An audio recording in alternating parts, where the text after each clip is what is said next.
Hello, Jordan with ThatHumble Wrestling at Jordan_Verge on Twitter. And oh my god, 2022 is only 2 months away, which is crazy because like the new year was last week.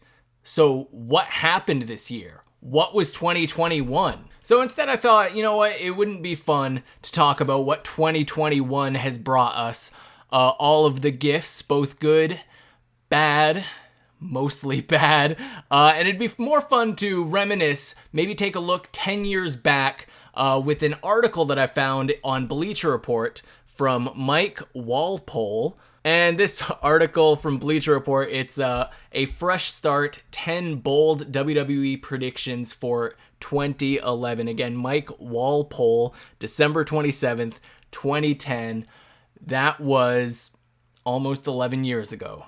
It was before the CM Punk like pipe bomb, before he became like, you know, my favorite wrestler of all time.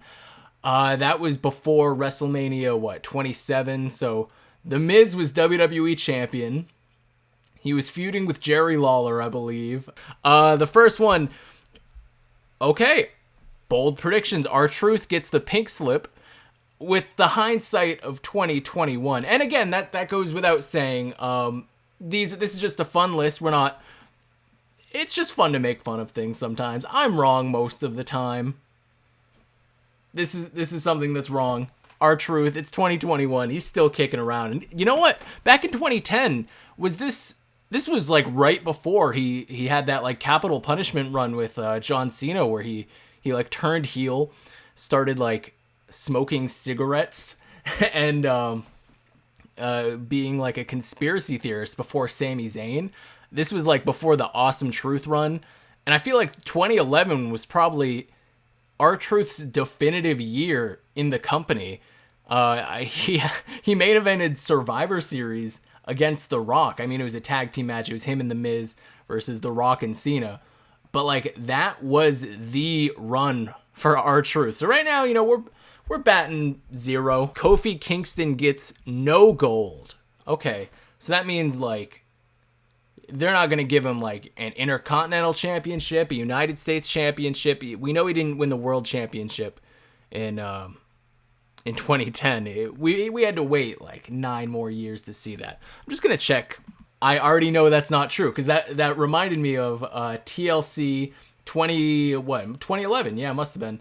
Where they had that picture of all of the popular champions at the time, the CM Punks, Daniel Bryans, Zack Ryders. I know Kofi Kingston and Evan Bourne were in there as tag team champions. So I know he at least had that. He may have won an Intercontinental Championship. Let's see. Yeah, okay, so like look at this. On January 7th, 2011, on the January 27th 2011 episode of SmackDown, Kofi Kingston defeated Dolph Ziggler to become the Intercontinental Champion for the 3rd time.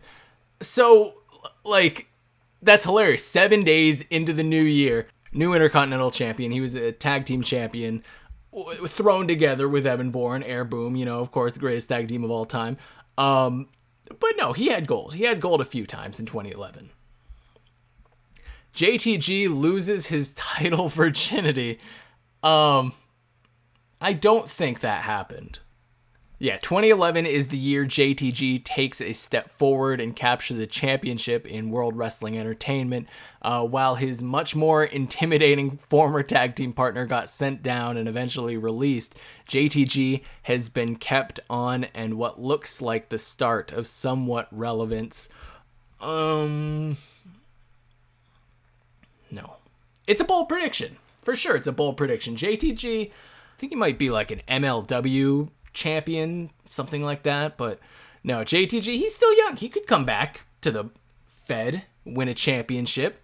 Crazier things have happened. 2011, though, it did not happen for JTG. Dolph Ziggler, World Heavyweight Champion. Now, that did happen. That happened in kind of a weird way, though.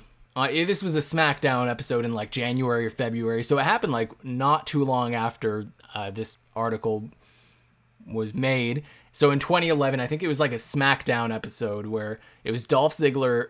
No, yeah. I think Edge, it was a weird banned finisher angle where like Vicky Guerrero banned the spear and then Edge used the spear to, retain the title or whatever. And then the next week on SmackDown, they just gave the title to Dolph Ziggler. And then at the end of that episode, he lost it. So, yes, technically world champion. I mean, yeah, it's in the record books for sure. He was champion. He did not defeat anyone to become champion. It was awarded to him. Yeah, Dolph Ziggler, world heavyweight champion. It did happen in 2011. 2 more years until, that moment at the night after WrestleMania that everyone really, wanted to happen. I'm still kind of bummed that Dolph never got like a real run with the championship, 2010, 2011, 2012, 2013, he was, fuck it, look at him. He's hot. and people wanted him to be successful, and he has made a lot of money. Good on him.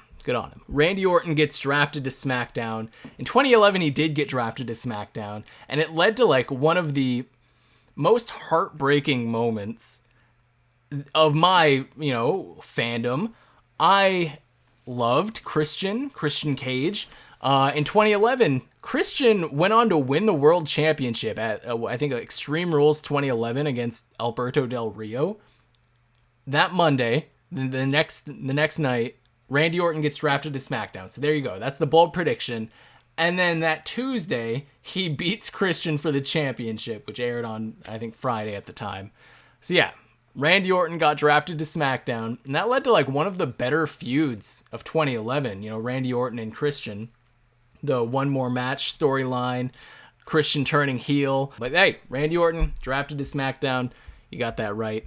Christian turns heel. There it is. Look at that. I want to read this one because that's exactly what happened. Captain Charisma will be returning to action soon enough. When he does, expect him to attempt to get his revenge on Del Rio. All of that happened. Also, expect him to fail and for Alberto to get the best of him. That didn't happen. Christian won that feud. After that, look for Christian to finally get himself involved in a feud with his old pal Edge, playing the whole "you got what I deserved" card that WWE commonly rehashes. That didn't happen, unfortunately. Edge, he had to retire for a few years. I think that's something that could have worked. That's probably what they were planning on doing. He still got his championship moment. He got two titles out of that run. But yes, he did turn heel. Skip Sheffield becomes a force. Okay. Ryback, I think he came around in 2012, right? Like, I think he just missed the entire of 2011. Okay, so let's read this. It's been over 4 months since Sheffield broke his ankle at a live event in Hawaii. Also the last time he was ever referred to as Skip Sheffield. He was in the Nexus, broke his ankle. See ya. You're Ryback now. The original prognosis called for him to miss 4 to 6 months, leading us to believe he will be back shortly. At SummerSlam, just before his injury, Sheffield eliminated both John Morrison and R-Truth before being eliminated himself. An elimination that took a Bret Hart chair shot, a code breaker by Jericho, and a spear by Edge. It's obvious Vinnie Mac has some high hopes for Skip. They did. Never won world championship. I think he had a Intercontinental run. He matched up against Kalisto at WrestleMania 32 in front of 0 people. Let me see when Ryback came around, because I want to say Ryback was a 2012 thing. Yeah, it was April of 2012. So yeah, Ryback he was not around in 2011 at all. I remember being on the the wrestling forums. It must have been late 2011. Ryback was probably in FCW doing the whole Terminator thing, and people were real excited for him to hit the main roster. And I think it must have been the Monday after WrestleMania that they brought him in. And people were excited, and then he did the whole squash thing for a while, and then he got fucking hit in the balls by Brad Maddox, and then all of the momentum that Ryback, Skip Sheffield had built over the past year, gone. There's a whole different timeline where Ryback beats CM Punk's, record-setting reign, ends it at that Hell in a Cell in 2012, and then he's champion for like 7 years. That's the timeline I want to see. I don't know if I want to be a part of it, but I want to know the backlash of that timeline. No World Heavyweight Championships or WWE Championships. Okay, so these are the superstars that will not win either of the top 2 titles. Okay, this is fun. Okay. In 2011, Sheamus will not win the championship. And I think that's right. I don't think he did. Yeah, he definitely didn't. Yeah, he didn't. Wade Barrett never did. Rey Mysterio, I know he did in 2010. No, Rey Mysterio, he won his only WWE championship in 2011 at the beginning of a Raw. Then John Cena was like, hey, fuck you. I know you just, won this championship. And then John Cena was like, listen, I'm going to cash in this Money in the Bank that I do not have. And then he just whooped Mysterio's ass and took the title. That was kind of a heel thing to do. Kane, I don't think so. I think he had his run in like 2010. I don't think he ever got the strap again. Taker in 2011, no, he didn't. Big Show was champion. Big Show was world champion towards the end of the year. And then that led to the Daniel Bryan cash-in, right? Yeah. Daniel Bryan cashed in on him at TLC 2011. So yeah, Big Show, he was champion at one point. And John Morrison, he never got the title. The champs are here. So these are the people who, okay, so with none of those guys wearing, first of all, do you like this Photoshop job right here? It was 2010. Technology was different. So with none of those guys wearing championship gold in 2011, who does that leave to wear the straps? Here are the only guys who will be champions in the next year. Okay, let's take it down one name at a time. I'll zoom in. All right, so we have The Miz. Yep, he was world champion going into it. Edge, also world champion going into the year. Randy Orton, yeah, he did win the championship. Beating Christian. We love that, don't we? John Cena, and I see Dolph Ziggler there too. Both of these guys, in 2011, right? John Cena won the championship from The Miz, and then that was like the same night that Osama bin Laden was killed. So then after the show, he just gave this like heroic speech about, what was it? We've caught and put to a permanent end Osama bin Laden. Fucking chills. Dolph Ziggler, we know he was gifted that championship. Chris Jericho in 2011, I don't think he did. No, he was like not around at all in 2011. I don't believe. I think that he came back.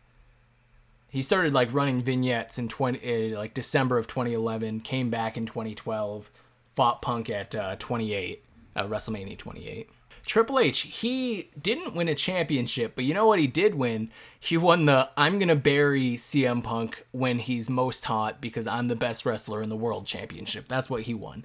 Night of Champions 2011, he was like, listen, I know CM Punk's the hottest thing we have right now, but nothing's better than the game, so I'm going to just beat him. and I'm never going to give him his rematch.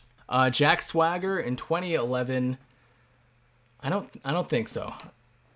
I'm going to double check that though. I might be wrong. I don't think Jack Swagger did much in 2011. Yeah, you know what Jack Swagger was in 2011? He was Michael Cole's bitch. That's what it was. It was him and Michael Cole were like hanging out and bullying Jerry Lawler. But no world championships. I don't think he would go on to win another one.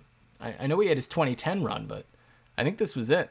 Alberto Del Rio, he was champion. SummerSlam. And then I think he beat John Cena again in the fall. But Alberto Del Rio, he was champion. It was his destiny. And CM Punk. Of course, it was the Summer of Punk that started in November. There we have it. Down goes Taker. No. I'm just going to keep this one simple. Undertaker loses at WrestleMania 27. I'm not sure who to, but the legendary streak comes to an end in Atlanta. It does not. Really good match. Best match of the card against Triple H. Nope, he remains intact. Conclusion, Layla. There you have it. 10 bold predictions for the 2011 WWE year. So feel free to tell me how stupid I am and bash what I have to say. I honestly look forward to hearing it. Well, what was it? It was Mike, right? Mike. Let's see. Mike. Hello. This is 10 years later. Well, Mike, thank you for letting me read this list. I'm going to leave the link to this in the description below. Hey, Jordan, at Jordan_Verge on Twitter. We're going to be back again at some point to react to another list. Because I thought this was fun. I liked it. See ya.